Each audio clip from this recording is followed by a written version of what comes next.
We're talking about podcast. We're talking about Monkey Podcast.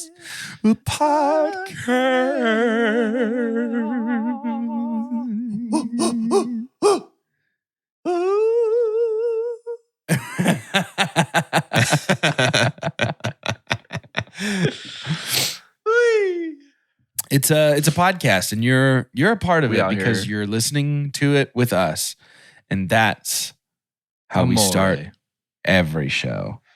I'm Jordan. That's two chunks. It's 2 chunks in a hunk. I'm Jordan. I'm Doge. I'm in a predicament, and I want you guys to help me figure out the best way for me to do an intro to the show, because I found a knock joke about gorilla, which is funny, but then I found a page called 50 hilarious monkey jokes, and I haven't found a single one that's hilarious, but I want to read you some of them. If that's something we need to do in our own time, we can do that. But in our own time? What would you prefer? If you were to do the monkey guys jokes now, would it prevent us from ever having to do it in our own time? Yeah, that's kind of where I'm at. Yeah, let's do that. Okay, here you go. I prefer to do my homework in class, I think. Here's a quick sample of 50 hilarious monkey jokes. This is number 17. 2 monkeys are in the bath. One turns to the other and says, ooh, ooh, ah, ah. The second monkey says, well, put some cold water in then. Oh, like it's too hot? Why did the monkey take its banana to the doctor? It was bruised. Why? It wasn't peeling good. Oh, yeah. Don't do that. I can keep going. I'm just waiting for Carter to introduce himself, and then I can be free from my monkey joke prison. I'm Carter, and now I have a issue here. Okay. Oh, and we can help. I found a list of the 50 funniest monkey jokes. I found this list. Are you familiar with the concept of evolution? Ooh. That's pretty good. Junk. It's actually trying to sound like those apes. It's a pretty good breathing exercise. I'm about to say, I feel like I'd be out of breath. I might pass out. Strong lungs. They could fly like eagles fly. Dude, my birds, my eagles, dude, I'm an Eagles fan. We've known that for a long time. Mm-hmm. Shout out to the second half of this pod when we talk about a movie about eagles. Very excited. I heard the sequel is going to be Cowboys versus Apes. So that famous Eagles movie. Dude, one of the most, outside of Invincible, this is one of the most famous Eagles movies.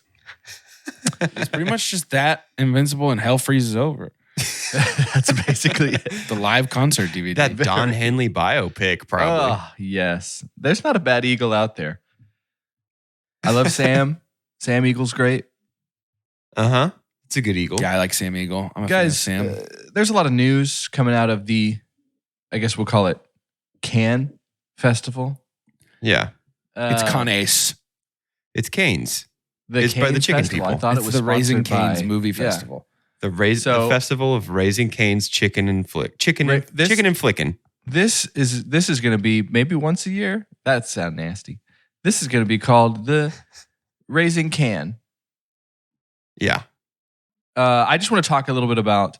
There's just an onslaught of news that comes from the Cannes Festival. I think recently meaning within the last like 4 or 5 years, there's always some hubbub about some kind of standing ovation that lasted 12 hours, and I think that it's just becoming.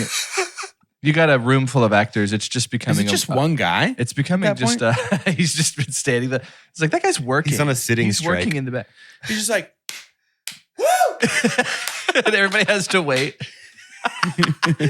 Chicken chaser? You chase chickens? Hooray. I always think of that Fable guy, that one guy in town. When you just got your first nickname. There's just a lot of announcements about projects coming up, movies that are out. I want to start by, have y'all seen any trailers for Megalopolis? No, I have not. I have. It just looks really interesting. It just looks weird. And it looks like the kind of thing that it looks like it's bait for snooty critics. You know, like we've got this thing where we're trying to come summertime around these parts, there's just bugs everywhere.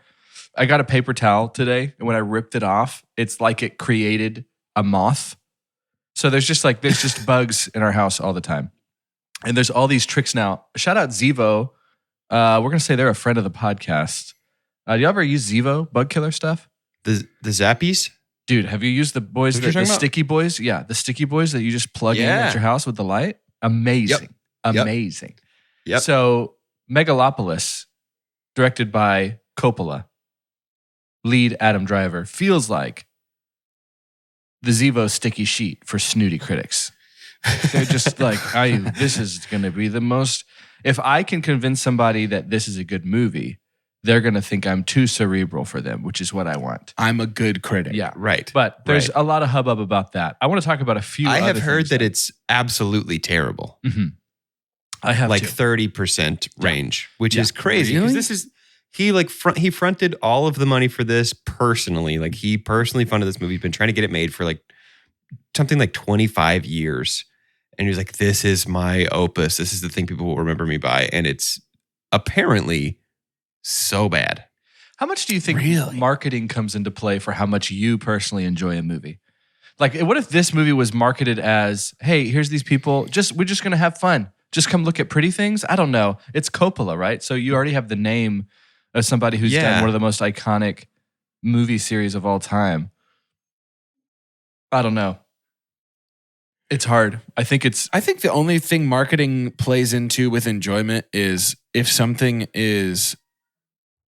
marketing is like a bait and switch, whether that's on purpose or on accident, it can affect my expectations for a movie. Like I think of like Kingsman, the marketing for Kingsman, I felt like it was like a young adult movie, like a Maze Runner type thing. Surprised. And then I finally was convinced to watch it and I was like, oh, this is awesome. Yeah. And I could think of other times where I was like, this trailer looks amazing. And then I sat down and I was like, everything cool was in that. Yeah. The movie had nothing else. Let's do some simple yes or pass here for the rest of this stuff. So I guess Megalopolis for us as a whole is a pass, perhaps. A pass for me, for sure. I'm interested. I want to see it. I love Adam Driver. I just want to see it. I think I owe it to myself with the amount of buzz it will get to see it. I have heard comparisons to The Room, that it's Coppola's The Room levels of just like, what is happening here? That's extreme. That would shock me. I'm very curious. I'm morbidly curious in it, though. I think I will end up watching it just to be like, okay, what's the deal with this? Yeah. Another standing ovation at Cannes was Furiosa. And we've talked about this on the pod. I'm guessing that's a yes for us. Our plan is to all see this together, hopefully in IMAX. I can't imagine not. Yeah. But early, I shout out to, so we were with the Two Chunks Movie Club last night when we saw Kingdom of the Planet of the Apes, which you'll hear about our opinions on that in the second half of this podcast. I love I don't want to call them our people. I love this community that is in Discord because I learned so much from them. It already feels like, a lot of us have been friends in the past, but it does feel like familial when everybody sits around and has good conversations about all this stuff. And I got really excited about Furiosa, and I wanted to talk a little bit about it, but I understand that there are people, it almost feels like it's a coin flip for moviegoers on whether or not they want to see anything about said TV show or movie at all. So I guess spoiler alert, but I'm going to give maybe 10 seconds on early reviews for Furiosa in 3, 2, 1. They're great. Critics are saying it's not like Fury Road, but that's a good thing. It's kind of aiding how good Fury Road is. It's very different. Everybody loves Chris Hemsworth. Obviously, Anya Taylor-Joy. We weren't too shocked to hear anything good about them, but I'm super excited for it. That's a big yes. Big yes for me. Yeah. Yes for me as well. Yes for me as well. Agatha All Along sets September premiere date on Disney+. Yes or pass? Probably pass. I think it's a pass for I think me. it's unfortunately a pass for me too. What an interesting residual. Like this thing that just kind of comes back. That's when there still was like hope, like heat that had some hope on it. know. You know? I know. Yeah. And it's just like, man, because Which is crazy because I loved WandaVision Yeah. and I loved Catherine Hahn in WandaVision, but it's just I'm a big actually, Catherine Hahn fan. I think that was what? January of 2021. Yeah, wild. I don't think I care about this anymore. Wild. Yep. We have added another cast member to the Fantastic Four, which its current release date is July 25th of 2025. So obviously we've got over a year for that. It already had. Hey, stop announcing things this far out. Sorry, Pedro Is Pascal, it Vanessa possible Kirby, to maintain Joey the hype? Quinn, John Malkovich, Julia Garner, who I love. We've added Natasha Lyonne in an unknown role Sure. right now. We can Great, even yes or pass great. that. I yes that. I love her. Yes. Yeah. Great. I'm all about that. I like when superhero movies are filling their cast list with not just superstars. But you know what's funny is I think a lot of superhero movies make A-listers. They create Yeah, A-listers. sure. So who knows? Maybe they're on the way. Season 2, Last of Us, coming out soon. Season 2 Yes. That's a yes, is obviously. a certain yes here. Couple more things. It's funny to hear about shows that are being canceled that you've never heard of. And there's a little bit of relief there. So Silk, Spider Society was a live action series, no longer moving forward at Amazon. So Yeah. it's a You know what is moving forward at Amazon? Talk to me. A live action Spider-Man noir series starring Nicolas Cage. That's where I was as going next. Spider-Man. I'm in. Yeah. Yes. Why does Amazon have this? I'm pass on this. Who's this for? Me. I mean, it's Yes. Nicolas Cage. It'll be fun. Yeah, into that. I think I'm pass on this. No, you just wait. I think you'll be yes on it before too long because it's stupid. When something That's is the so point. stupid, it doesn't have to be awesome because it can be stupid. And I think that with Nicolas Cage attached to play the sort of like campy, weird Spider-Man noir, I think that'll be fun. I'm a yes on that. Personally, but why does Amazon have this? I'm I confused. have no idea why Amazon has this. I mean, because Disney doesn't own these rights for Spider-Man live action stuff unless it's in partnership with Sony. And Sony doesn't have a streaming platform, so they probably just shopped it out to MGM Studios at Amazon. Yeah, it's fair. Dune Prophecy. Weird. What do we do with this? Pass. I think it's a pass for me. I do too. It's just so bizarre. No Denis, no me. I like to learn about Benny Gesserit, but I don't know that it sounds good to me. Go ahead. Benny Gesserit. Hey kid, put your hand in this box.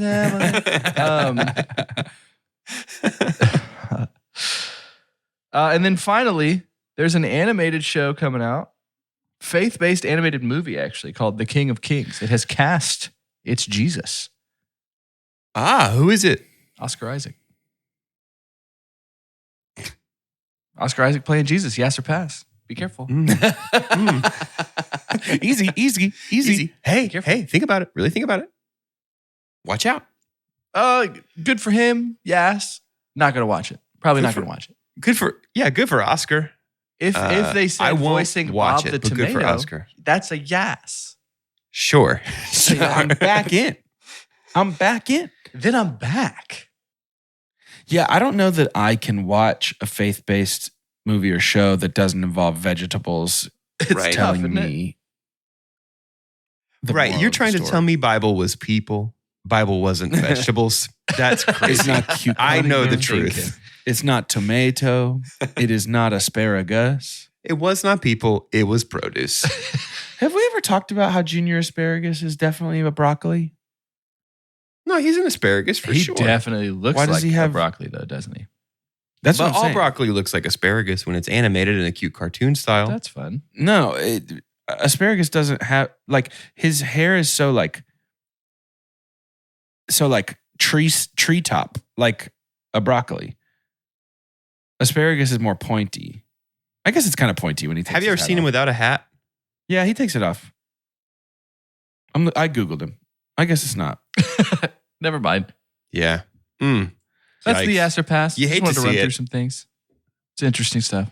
I think there's like a 50-50 shot that if I watched VeggieTales right now, I would either love it, like if I watch like old VeggieTales like from when I was a kid, or option B is burst into tears with a strange time vortex. I saw a clip of it on TikTok like probably a month ago.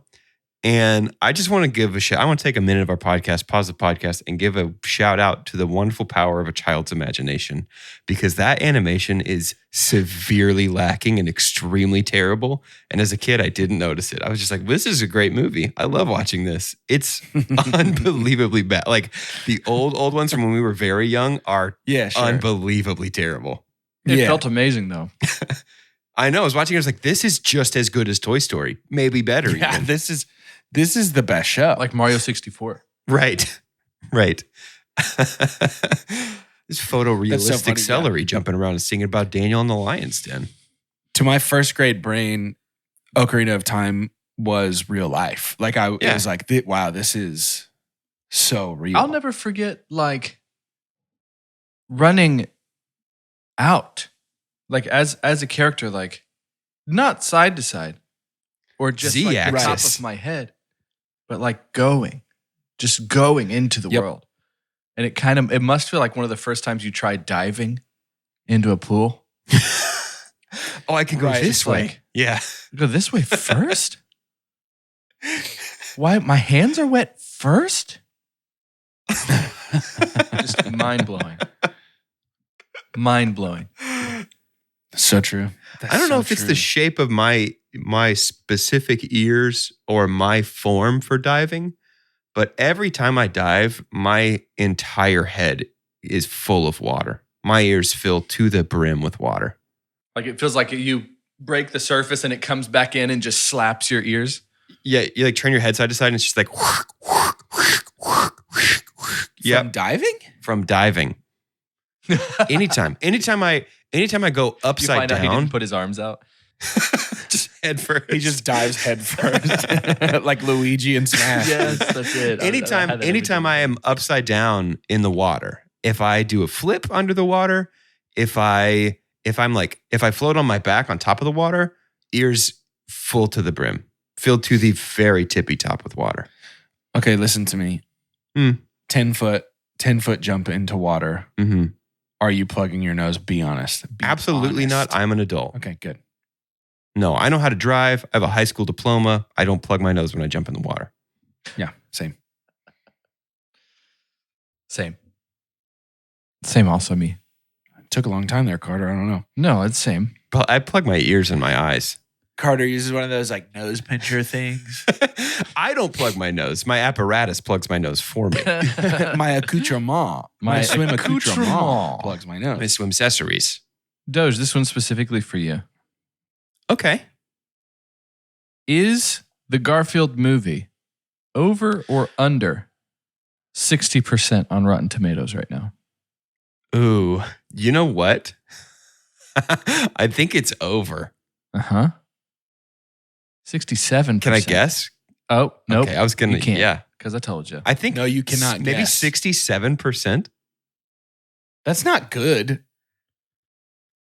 Jordan, Hitman starring Glenn Powell. Over or under 80% on Rotten Tomatoes. So this is like putt-putt jolf. This is like easy jolf. Easy jolf. I don't know. Let's say under or over. Let's say over. That sounds fun. Certified Fresh, 96%. Whoa. On Rotten That's Tomatoes. really good. Deceptively dark thriller that's also loaded with laughs. Hitman is an outstanding showcase for leading man Glenn Powell. One of the most purely entertaining films Richard Linklater has ever done. I would watch it. What has Rich Linklater done? Where'd You Go, Bernadette? Well, I mean, he's not competing against much. That's not saying a lot. But good for you, Rich. Oh, he did Boyhood. I knew that name was attached to like a large project. He did Boyhood. Okay, I'm sorry. I thought we were still talking about Garfield. I thought you were saying the director of Boyhood was like my next project is Lasagna Cat, and it's going to be great. He was executive producer on the School of Rock television series. There was a TV show? He's the producer of Bernie. Hey, Bernie's pretty good. He was the director of Bernie also as well. He was the director of School of Rock, dude. He's a legend. Oh, my bad. Bad. True legend. He directed School of Rock, and you're going to tell me that this is his funnest movie? Is that real? That's crazy. That's insane. I watched School of Rock like less than a month ago at my parents' house. At my parents' house. We were just flipping channels like you used to do in the before times. And isn't it weird how sometimes going to your parents' house is like a 15-year step back in time? we're flipping channels, and I was like, "Oh, School of Rock is on." I missed the first 20 minutes. That's fine. I know it by heart, and I'm just watching the remainder of School of Rock, and it's just as good as it ever was, guys. Yeah, dude, that movie is timeless. Mm-hmm. We did the same thing with Princess Diaries last weekend. Just threw it on. Timeless, dude. It doesn't get old. I was thinking about the Prince. Oh, go ahead. No, I was just thinking about the Princess Diaries too, thinking about Chris Pine and what a totally wild pedigree that the two leads are at that point. Cause it's little Annie Hathaway and Chrissy Pine. And then now it's like, wow, you got both of them in the same movie as kids. Like if they made a Princess Diaries 3, it's a crazy stacked cast just by keeping them two. Well, that's what I'm saying. Chris Pine is calling for that. Did you hear about this? Good. Fine. Do it. No. Let's do it. He's like, let's do another Princess Diaries. He's like, I am totally down for that. Cool. Sometimes I forget to give Chris Pine the credit of the man who was so good in the D&D movie. But he was like fantastic. He was great.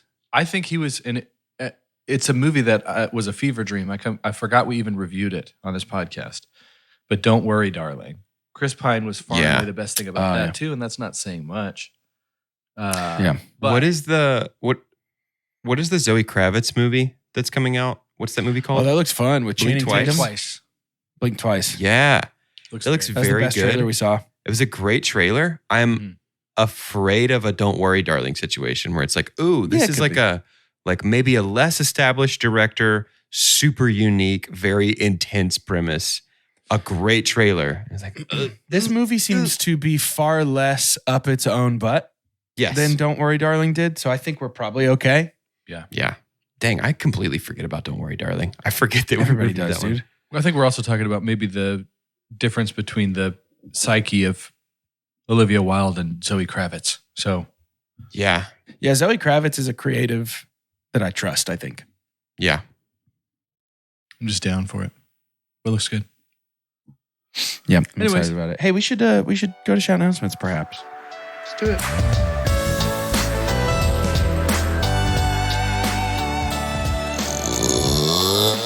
Welcome to shout announcements. It's the part of the show where we give shout outs and also the one where we make announcement. Thank you, Jordan Kawasaki Wonders, for that powerful intro. Vroom, vroom. Just want to let everybody know, coming very soon, we're bringing back Saturday afternoon. That's right. It's the movies that your dad would stop on a Saturday afternoon, come in, mow the lawn, pour up an iced tea, and then just stop and watch the movie standing in the middle of the living room. Stand and watch the last 46 minutes of this movie. Yep. Remote in hand, poised to change the channel at any given moment, but never does. Yeah. Yep. Because the PGA Tour Championships is just well. that good, you know? Can you imagine if our dads had the split screen that we have today that just kind of comes with the little live TV platform? What are they watching? It's probably you wouldn't be able to do it. They would probably have the game on their phone. Yeah, it's The Masters and Demolition Man. Those are the two things that every dad's watching. There's no universe where my dad would picture the Masters. Masters is The Masters is on the big one. Demolition Man's on the iPad. Mm-hmm. Yeah, I just think our dads might have been different. Masters was like my dad's crack cocaine every year. There's no way he was gonna my dad was tune out for anything else. Have y'all seen my the dad's video more of a basketball boy of the guy who there's this motocross type bike that is just launching itself through sand dunes. And this guy has muted the sound and he's just doing Arnold noises as the revving of the engine the whole time. My brother sent me that. Oh my I don't think I've seen this. And he'll even do it like from far away. So it's like like just up and down. Dude, it is so silly and so my flavor. Got me real excited for Saturday afternoon. We'll see Arnold there. We'll get all the best. All the best, boys. Goodness. Oh, I'm excited about it. If you want to have an extra vote in voting series that come up, if you want to have some access to bonus episodes, that's the $3 tier of Patreon. We've got 2 of those.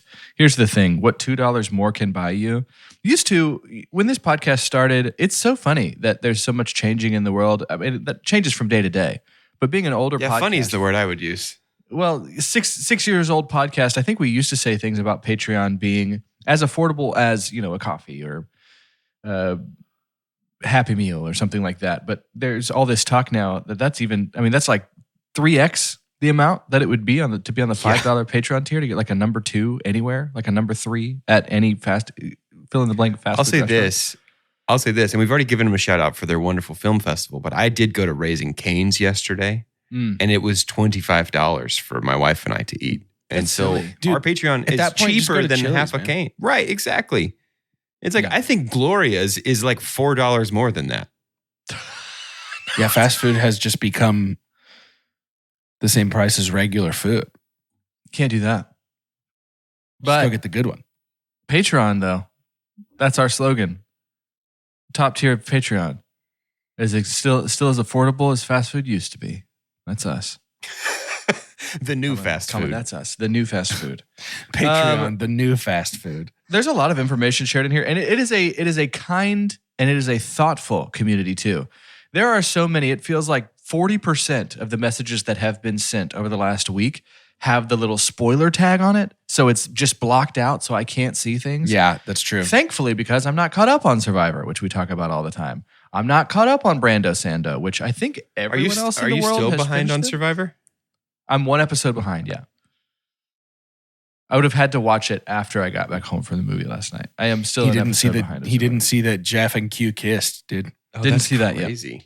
Yeah. Oh, sorry. Uh-oh. Didn't watch the Q flirt. He didn't see that Jeff was like, this week I get the immunity necklace. I'm not leaving. And he's at camp with them right now. Dude. I did steal that joke about Jeff and Q kissing from our very funny friend Rachel. I don't feel good about taking it and then being that was mine. It wasn't mine. I came up with mine by myself. But that's just the way I didn't even hear yours. Along with joining our Discord server also gives you access to the Two Chunks Movie Club. The movie we're reviewing today, we watched with those members of the Two Chunks Movie Club. And so come on in there. Have opportunities to come see some of these movies with us. We're going to see Furiosa soon. Well, we'll drop that in too. I think we're going to go IMAX somewhere sometime around. Yeah, that's just a bonus, I think. That's not even a movie club. That's what I'm saying. But it's not. It's like just want to see extra fun time. I'm going to go to Discord though. It is so crazy. Oh, yeah, sure. It's in terms of the hierarchy. And again, I am the least technology boy of the 3 of us by a long shot. But you do have. No, you're so smart. I've got my 2 desktops. Smart and technology is really different, Doge. You're so good at computers. My 2 You're so desktop pretty, though, screens, Carter. One of my windows is the Two Chunks Discord. That's kind of a big deal. There's a lot of other things that could be up there, but I want to make sure that I am keeping up with. It's just because he doesn't know how to get it to go away. If you click the little X, it'll close. Also, my JavaScript download is one of those. And all 47 tabs of Google I have open at the same time. And Roller Coaster Tycoon open menu. It's been open since 2008. Don't know how to get rid of it. I got Sims 2 and Civ 6 open at the same time. I've been playing Roller Coaster Tycoon for the last 14 years. I just have here the and for years in my office. Just kids are puking. Mascots are stepping in it. Ugh. Listen, if you're listening to me, I'm going to tell you something that cowardly, gutless, spineless Fauci never had the courage to tell you. And that's share what you got with all the people around you. Spread it all around. Okay? I'm not even afraid of getting canceled by Fauci and his liberal elites. Okay? Share His what you ilk. got. Fauci and those like him don't want you to share our podcast with the people around you. They want you to put a mask on your phone and not get your phone juices on everybody else. I want you to share our podcast with everyone around you. We want to make it spread. Don't wake up, Sleepy Joe. Keep your voice down.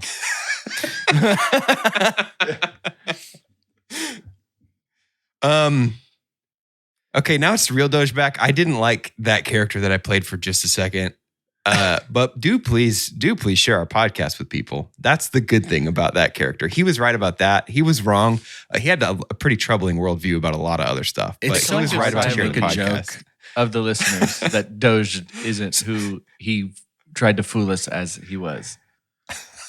Sometimes jokes happen, and then you remember that like when people don't know you, it's like, does it sound like a joke? We just talked about VeggieTales. Is it okay to also now make jokes about intentionally spreading diseases? You know that the past 4 years have seen a lot of podcasts that also talked about VeggieTales and infectious diseases in the same episode. True. Yeah, that's what I'm saying. You got to make sure that people know that we're Tony fans over here. Listen. I guess here's what I'm saying: is do your civic duty and love your neighbor by sharing our podcast with them. That's right. That's actually how I want to spin it. Share our podcast with people. It's time to talk about apes. talk about the monkeys. Baby. Doge, this movie was kind of your baby for us. Do you want to synopsify this? Sure. Synopify? Yeah, we'll let you do the synopsis since this was your movie. Yeah, that's fine. This is a special thing for me that I've never gotten to do before. This week's IMDb synopsis has no author, which of course means that it was created in a lab by humans and then forgot humans ever existed. The new Apes movie is set many years after the conclusion of 2017's War for the Planet of the Apes. Many apes societies have grown from when the Moses-like Caesar brought his people to an oasis, while humans have been reduced to a feral-like existence. Some ape groups have never heard of Caesar, while others have contorted his teaching to build burgeoning empires. In this setting, one ape leader begins to enslave other groups to find human technology, while another ape, who watched his clan be taken, embarks on a journey to find freedom. A young human woman becomes key to the latter's quest, although she has plans of her own. There were parts of that synopsis that felt like David Attenborough, like narrating a nature documentary. Yes. One ape leader begins to enslave other groups to find human technology. Many years after the reign of Caesar. Watch as this ape trains an eagle to do his hunting for him. That's like a pretty good Attenborough. That's a great Attenborough. I do practice it. I practice it a lot. I leave myself voice messages as David. Doge, I missed your call. You didn't answer the phone when I called. If you pitch it up and take away the British accent, it is Jeff Probst. The inflection. Yeah. Yeah. I don't think I can do that. I think it's all load bearing. I'll work on a Probst. We should all work on a Jeff Probst and see who can do the most convincing. Jeff Probst inflections are so weird. Yes. Yeah. All you got to do is go, worth playing for? It's like an anime worth protagonist. Playing for? But no, there's not enough. You got to have that. Worth playing for? Worth playing for? Yeah. He like talks from the chest, it feels like. Survivor's ready. Survivor's ready. It's really hard to do it not like Surf Bro. I mean, drop your balls, bro. Drop your balls, dude. Welcome to Survivor. It's the one that gets me is it's a sanctuary where good things happen. This week we got Applebee's. The one that gets me is the way he says next time on Survivor. Yeah. So he's never said I was real Survivor. I'll never be able to even attempt a legitimate Probst impersonation because Chelsea and I, since we've been watching it from the moment we started watching it, we would always say, "This am surviving," and it was just like silly, don't know, but it's always going to be Survivins. Survivins. This is next time on Survivins. I've been referring to it to Jess as we're going to watch that Vivo, and I think that's really funny. That's good. Can I tell you what the Apes movies are for me? I think I figured this out. I'll tell you too. I'll tell you. The last time that we were talking about the apes in general, I went back through. I wanted to go back through and watch the whole series. Did you watch them all three? Watched them all three. Yeah. Had seen the first one, watched that one, then second, then third. Classic. Yeah. Classic work. What did you think of Gary Oldman in the second one? Loved it. The second one's my fantastic, favorite. And not just because of Gary Oldman, but the second one, I think even out of all four, spoiler, is my favorite. Here's what the Apes movies do, though. And I'm going to talk a little bit about Jurassic Park. So what Jurassic Park was for me, but it caught when did that come out? 96? 97? I think Jurassic Park was 94. 94. Okay. So I was like 7 years old. 6 or 7 years old the first time I see that. We've talked about that special nostalgia time in our lives. And it was this perfect intersection of like a legitimately one of the greatest movies ever made. Right? What a leap in the technologies that we use to represent, in this case, creatures. So I was in on Jurassic Park movies for a long time, but really it was more about not just how awesome the dinosaurs are. So and I have not seen the most recent 1 or 2 Jurassic Park movies. And it's because I'm out because they've really bummed out. They've ruined the story for me. There was a lot more to that series than the special effects. Do the special effects keep getting better and are they freaking awesome? Yes. But it's not worth me paying the ticket to just go look at the really cool dinosaurs anymore. Here's what Apes has done. Because the apes that I knew of the Heston apes because, you know, TCM and AMC was on our house a lot too if it wasn't TNT. And then everyone was super excited about the Wahlberg attempt because really I think it's because it was maybe the biggest budget that a movie had ever at that point. It was just so like I can't believe we're going to try and do this, reinvent the wheel.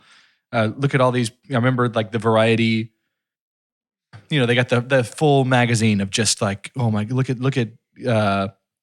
who was it? Michael Clark, what's his name? He was in Green Mile. Michael Clark Duncan. Michael Clark Duncan, yeah. And so he was it was just like all these people that were playing these apes. Yeah, they got look at this Helena Bonham Carter. Yeah. And so that did so poorly. And then here comes back this new Apes. And then I got on that. And now I've watched all of those. Fortunately for this, I don't have any nostalgia attached to these. I think I'm going to keep watching these Apes movies because I think it is so fun. I was so excited that the majority of our screen time in Kingdom of the Planet of the Apes was apes because I cannot wrap my head around the special effects of how they're like even apes on horses, which we introduced in Dawn of the Planet of the Apes, looked great like 7 years ago. And so what they're doing now, I think at this point I'm in. It's a great blockbuster vibe. We're getting, and we're not trying to be too. No one's trying to be just super crazy with how we're filming this. I think everybody knows we've nailed the technology, and then just come along. Yeah. But it is unbelievable. It is crazy, just fantastic. Our action set pieces in this are so good. Even if it's just Noah climbing and falling against. That what we saw in the trailer of those two like trying to grab Nova at the time, but trying to grab her. Yeah. Like the pace was great. Heart rate was up. Felt like a good theater action movie to see at the beginning of the summer for sure. So I think I'm in on these because I don't really care so much about the story. I think you walk in and you kind of know what the story beats are going to be. And it's funny with Jurassic Park too. It's like there is always going to be this balance of really how much control does man have and should they have it? And they're really not God. They're not in control. So you understand why those were both running through my head. This entire series. Yeah. I think that the new Apes, the rebooted Apes series are, well, first of all, 4 of the worst named movies in the history of movies. And second of all, I think they are what Avatar thinks it is. I think when James Cameron thinks of Avatar in his head, I think that these are what he thinks it is. The like photorealistic. Yeah, it's the like fully motion capture, pushing the limits of technology to tell a somewhat primitive type of story about what is humanity necessarily bound up with the genetics of a human being. Right. And I think that these are just better. Like, it's just a better version of Avatar. I do think that this one is the weakest of the four. And I think 100% that agreed. Not by a country mile, but maybe a city mile, it's the weakest of the four. I think there is, I'm sorely missing Andy Serkis in this one as Caesar. And I'm also so we watched, we like super powered through these. We yesterday, the day we went to go see this, we watched the last hour and a half of Dawn and the entirety of War. And so going straight from those into this one, I think that my super dump, the kind of the toughest hurdle I had with this movie was that I think it could have used 20 extra minutes, or we could have reshuffled some things, because I do think the pacing was pretty tough. I think that we needed to divide our time maybe a little more equitably between Proximus Caesar and Raka being like, hey, because he was basically like, you're wrong about Caesar. And Noah was like, interesting. And then Raka drowns. It's like, okay, why did we include any of that? We're not really going to talk about what, like, you've heard this about Caesar, but actually this is the truth about Caesar. Like, that feels like such a miss that we didn't lean into that. And I do think that Dawn and War are perfectly paced. And I think that's a testament to Matt Reeves as a director. Yeah. And I do get the feeling from Wes Ball, who directed this one, of like a talented director, certainly. The action sequences are great. Wes Ball feels a lot less of a thumbprint putting on this movie of like, this is a signature Wes Ball feeling flick, which could mean good or bad things for the Legend of Zelda movie. It does mean Nintendo's going to have a lot of control, because it felt like Disney and 20th Century Studios had a lot of control over this one. Yeah. So I do trust Nintendo with the Zelda movie, but I don't know. I think with stuff like that, with franchise things, I think it's always tricky of, do you want a director who's going to impart their unique stamp and unique sensibilities on this? Because on the one hand, that's how you end up with Dawn of the Planet of the Apes, which is so different, which is so different than Rise. But on the other hand, that's how you end up with Star Wars The Last Jedi, which is so different than any of the other Star Warses. Yeah. Or do you want this kind of company man approach that Wes Ball is bringing here, where it's like, I'm here on set to make sure that we're making the movie that everybody's agreed to make. And not to disparage Wes Ball. It's competently directed, certainly. But there is that pacing problem. That's a real bummer for me. I feel like maybe it can come up one time when we're talking about the wheel of Cinemotion. But I think it would be fun to take some of the bigger directors in Hollywood and give them emotions. Because I think there's a thing too, like that they're good at. Like, what is their superpower? And I think one of the great things about Matt Reeves and why he's also such a good fit for the story of the Planet of the Apes is I think Matt Reeves is really good at dread. At like, there's a certain level of darkness that you can't really escape how awful each of these scenarios are. And I think Matt Reeves is good at that. Because there's a part of me because it's the fun thing about this series too is, who are you rooting for? You know, I think especially in this one, it's like, am I going for the humans? Mm-hmm. I kind of lean apes. Like, I feel like, I feel guilty as a human. But Matt Reeves was really good about balancing both, because he gave us characters like Koba, who I think is still the best villain, ape villain we've had.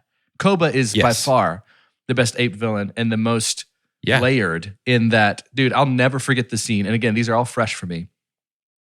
In Dawn of the Planet of the Apes, when Koba is saying, this is what humans do, right? He's like, this is human. Like, human work. Yeah. Yes, human work. Human, like, I can't see out of this eye anymore. These awful scars all over his body, like looking at his back, like, so good. Yeah. Miss Matt. Yeah. I think the dread thing is very evident in the climax of that movie, when it's like our lead character and the whole audience is like, I don't want this war, this fight to happen. I'm not rooting for either side. I wish they would both stop shooting each other. but just letting that play out, I think that's a very, very, feels almost a signature Matt Reeves thing. Dread is such a good word for that, what he's good at. Yeah. But that's not the movie we saw last night.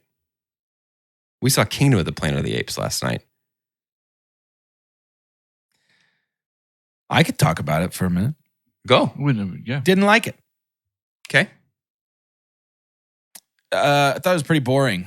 I don't feel like. I feel like the first 30-ish minutes were a prologue.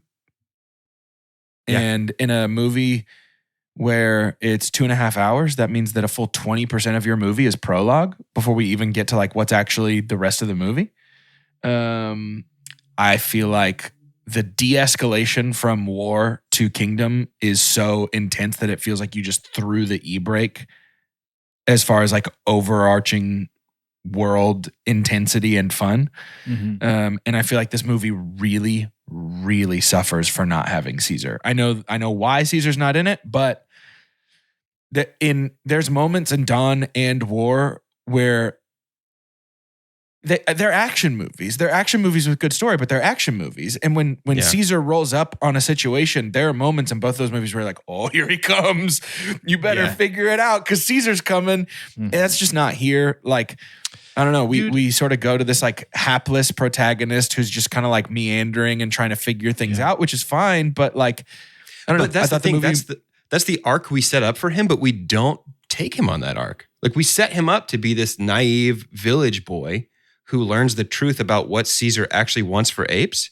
But then we abandon that arc and say, actually, the arc we're going to take him on is be master bird tamer. He's going to be the eagle tamer. And that first arc is silly anyway because he barely knows. Like he learns about Caesar for the first time with Raka. He's just like, oh, cool. Yeah, it's not like he grew up thinking Caesar was one thing and then had his world changed. Raka's like, do you know Caesar? And he's like, I think I've heard the name once. Like, right. So he should have been like opening with his village getting destroyed by that destroying the village should have come way earlier, and it should have been like very clear, the apes being like, this is for Caesar. This is what Caesar wants. This is what Caesar stands for. And then Noah leaves and is like, I'm going to find and kill Caesar. And then Raka's like, you're not. Let me explain to you what Caesar's real deal is. Right. Yeah. Right. No, I thought that it's beautiful to look at. It was incredible to look at. I thought that the acting was fine. Like guaranteed it's not Oscar that it's winner like, for visual effects. Yeah. I mean, it's incredible to look at. Dune 2 did come out this year, so I would don't be careful with saying guaranteed. No, but this is a guarantee. Okay. I believe it. I believe it. Put the T in guarantee. Take a sip, young man. It was great to look at, but yeah, I don't know. I didn't really care for this. I almost it would have been such a dick move, but I almost super pumped Andy Serkis. I think there is no one.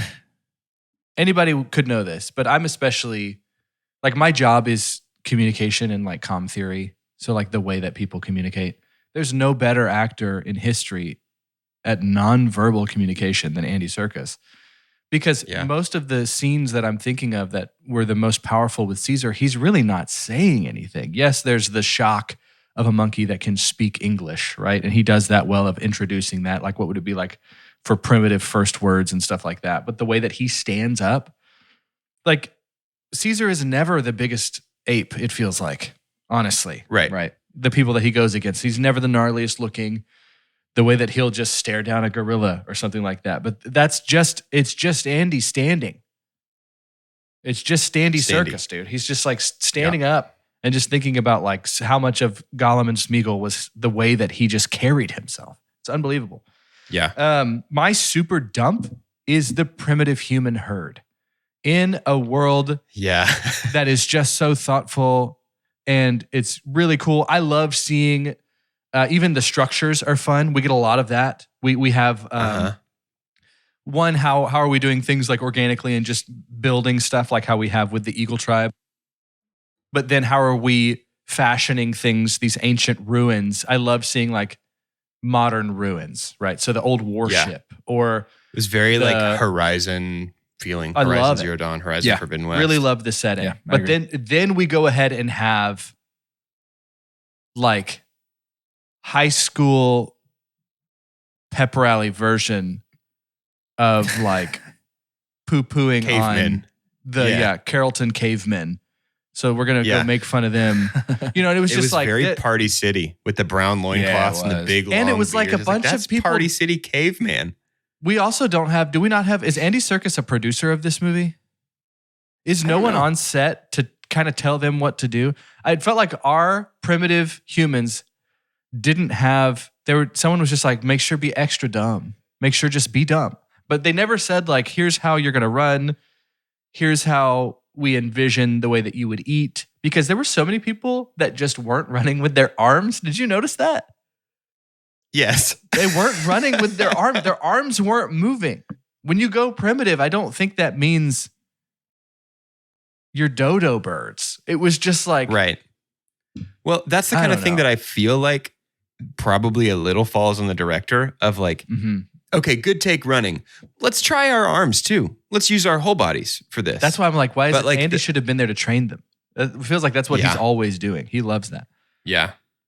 Anyways. Yeah, I agree. That was pretty tough. The like herds of cartoon cavemen with the zebras was really tough.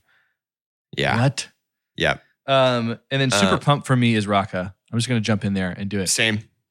Exactly same. But Raka, and also the narrative that comes with Raka of being like, they use Caesar's words and manipulate them. That's not who Caesar was, right? And that whole conversation of falling into the sanctuary that Raka had been living in and surviving in for so long. Like, that was great. That is the most interesting story to tell in this time period of what is Caesar's legacy, and having Raka be the one to introduce that, who's like, I'm keeping these books. Apes used to be able to read them. I don't know what they mean, but they contain Caesar's legacy, and I'm part of a sect of people who is tasked with protecting them. That is so much more interesting than let me liberate Eagle Clan from Proximus Caesar. And I think there's a way in which those two interact, but this really, like, after I left this movie, it felt like a really good first 2 episodes of like a mini series where it's like, okay, now that the Eagle Clan is free, we can tell the real story we want to tell. Yeah. But like, I was telling Jess on the drive home, this one feels more than any of the others like it was designed to be the first in a series, because it felt like each of the others, I know that the first 3 of the rebooted series definitely were conceived as part of a series, but they each had a real ending that felt like, oh, cool. If that's the only one they make, that's great. And then they made Dawn, and I was like, oh, wow. If they don't make another one, that's great. This is awesome. But like, this one feels like it can't stand on its own to me. No. Yeah, I do think I'm also just exhausted by finishing movies and being like, can't wait to know how this all wraps up in 6 years. Right. Exactly. Yeah. Yeah, I would much rather see an entire movie in a series about like the making and distributing of the KCV version of the Ape Bible. You know? Right. Yeah. Yeah. Like that. Give me like Book of Eli, but with monkeys. Yeah. So much better. With apes. Because it's like oh man, here's what's scary. Raka's the last one to get it. But anyways, River take him. So anyway, bye River. Here come the Eagle Clan, y'all. We all got up and left, but apparently there's like an audio cue at the end of the credits. Like the credits end, and there's like some like mumbling and muttering that people are like, that sounds like that's probably Raka. I bet he's alive, and we'll come back in Planet of the Apes 5. And it's like, cool. I mean, I thought he was awesome, but awesome. He's definitely alive still, but like, I don't know. This one, it sucks how like this one was so clearly like still part of the endless content machine to me in a way that I don't feel like the others were. Yeah. Should we rate it? Oh, wait, I need to super pump and super dump. My super pump is the visuals. I really did think that it was like incredible looking. Just beautiful to look at. And they cracked the code on orangutans in 2011. Maurice in the first one is not real. And it's like every time they do another orangutan, I'm like, that's even better than the last one. Orangutans, for whatever reason, orangutans always look 110% photorealistic. Because even in real life, they look like fake. They don't look exactly. real, even they in just real look life. like big giant Muppets. And so like in a movie, you're like, that looks more real than Freya Allen does in this. Yeah, right. Dude, I think my also super. Oh, go ahead. I was just gonna say my super dump. I think is just the pace. There was so much super this slow movie moments. crawled for the middle hour. Mm-hmm. The crazy thing is, I think the way that you fix the pace is actually by adding a little more time to the movie. I think you have to fully rewrite the middle hour of the movie to fix it. I really do. Yeah. I don't think it works. I think you have to cut 20 minutes off the front end, actually, give us a shorter prologue to this story and completely change the middle of the movie. If you want to keep everything the same once they get to Proxima Caesar, that's okay. But everything from leaving village to getting to Proxima Caesar's place needs to change. Everything. Yeah. I think why the orangutans look the most realistic to us is because we grew up with special effects not knowing what to do with hair. Yeah. And hair never. Yeah. That's true. Hair's scary. Like I think of like Toy Story humans, and I'm like, what is Why do they that? have- why do what they are have they that on there? doing? So I think you've Sid a buzz cut, dude. Yep. For Sid. Should we rate this movie? Sure. Yeah. We're going to do it using science, the scientific cinema scale. Dust it off, blow the dust off. And the scientific cinema scale is perfect. And In the as before times, follows. podcasters used to be able to read this scale. I don't know what it says anymore. I just know it's it important. means something. The scientific cinema scale is perfect and as follows. The best thing we could ever say about a movie is own it, don't lend it. Buy that poster. The next best thing is buy it. That's followed by rent it and then stream it. After that is forget it. And last but certainly least, the worst thing we could ever say about a movie. God hath forsaken us. I'm streaming this. It's fine. It's not a waste of your time. It's fun and cool looking, and that's about it. Which is extra disappointing in the face of the first three movies, which are fun and cool looking and also awesome and have things to say. So yeah, streaming it. Probably won't watch it again. Would not include it in an Apes rewatch for sure. Yeah, I think I'm in the same boat. I think it's a stream for me as well. I've watched all 4 of the rebooted series within the last 3 days. And this is not the one I'm thinking about right now. Like all of the best moments and the best things in this series came in the 3 before this one. It's a definite step down for me. It's a stream. And like, I don't even want to say that satellite communications of the Planet of the Apes 5 might make this one better because I just hate, I'm so tired of the hamster wheel of the content machine. But I did think while I was watching this, like, I wouldn't mind if they made more of these. But this one's a stream. If it's like this one, I would.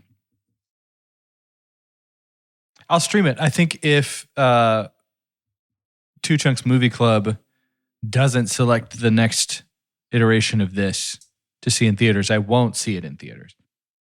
Right. Yeah. Even with it being like a made for theater movie, I'm still going to be interested to just watch it, but it's not going to be a theater thing for me. So I'll stream it too.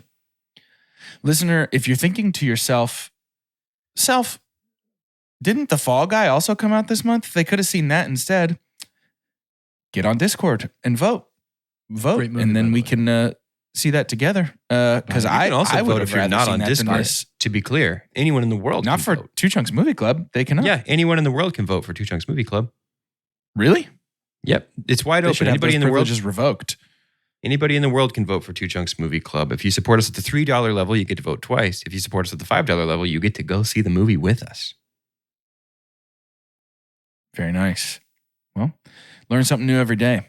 If you listen to this and find soon that you can't vote in it unless you're on Discord, know that I won an argument after this episode ended. But yeah, we could have seen a better movie. Even before I knew that this one was kind of a stinker, I wanted to see the other one instead. So, make your voice heard. Make us go see better movies. You have the power. You can do that.